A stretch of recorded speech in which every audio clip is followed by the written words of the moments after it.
Hello, Ryan. Hey, Chogi. Welcome back. Good to see you again. What have you been up to recently? Recently, I spent time reading a novel called The Da Vinci Code. Oh, Da Vinci Code. Yeah, it's a very interesting story about people tracing the origins of characters from the Bible. Oh, yeah. Was that an extraordinary story? It was a very interesting and enjoyable story. Wow, that's so great. You know, I always love to read different kind of story. I remember ever since I was a little kid, I started to read different kind of story. I think, you know, there is some kind of mysterious power, I think, in the narrative technique. There is. Reading a story, a novel, is like putting yourself in someone else's shoes. It's almost like a simulation program. Where you can experience the life that someone else has, or even experience a situation that someone else can be in. Yeah. It's similar to pilot training programs. Oh. Yeah, flight simulators. Oh, that's interesting. Story as simulation program. I like that metaphor. You know, one of the most great storytellers in Hollywood, I think his name is Robert Mackey. Yes, very He famous. has a similar saying. He said, "The story is metaphor of life."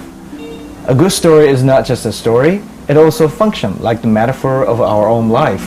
Indeed, indeed. Yeah, so simulation program, I think it play a similar role. Yeah, simulation is similar to virtual reality.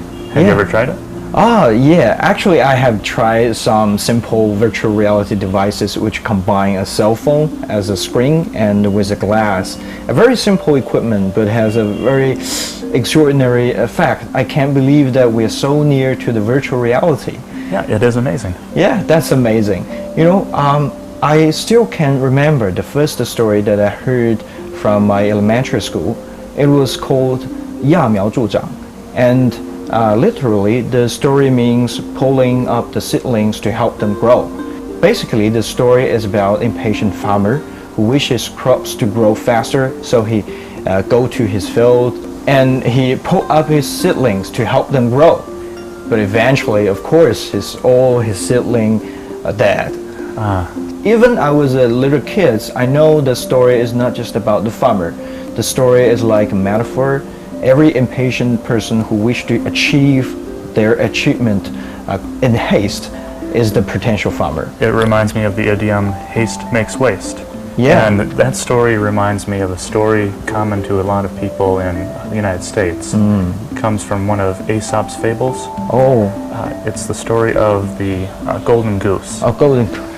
Well, that's interesting. Sure, the goose in this story will lay a golden egg each day.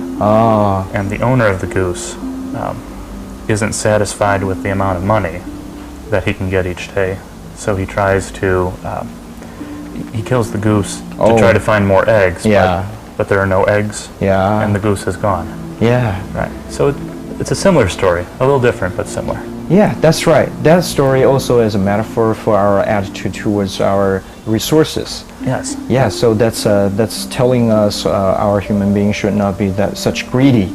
Right. If you get greedy, and you probably would lost all the fortune. Exactly. At last.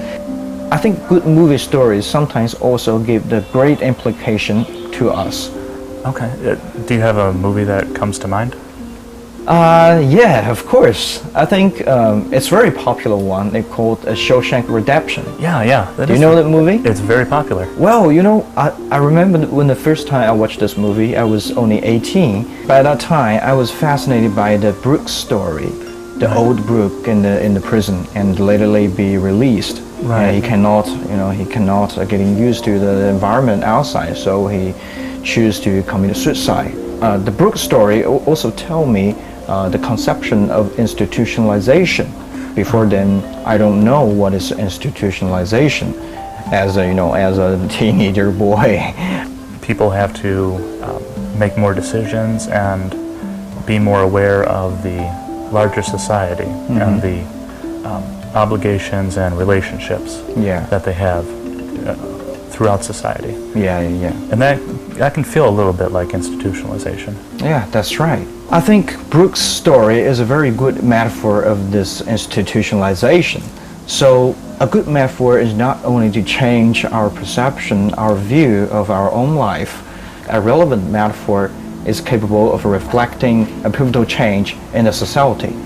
Yeah, take a look at this picture. Okay. Have you seen this picture before? Yeah, I do recognize it. Yeah, it's the Yeltsin standing on the Soviet tank. You can see the tank. Right, And right. yeah, he's standing on the tank to make announcement to the audience. Yeah. This picture has very strong power of metaphor because the Yeltsin standing on the tank representing the Soviet force. Yeltsin choose to standing on the Soviet tank, it means Yeltsin does not afraid of the threat of the Soviet force. It's a powerful image.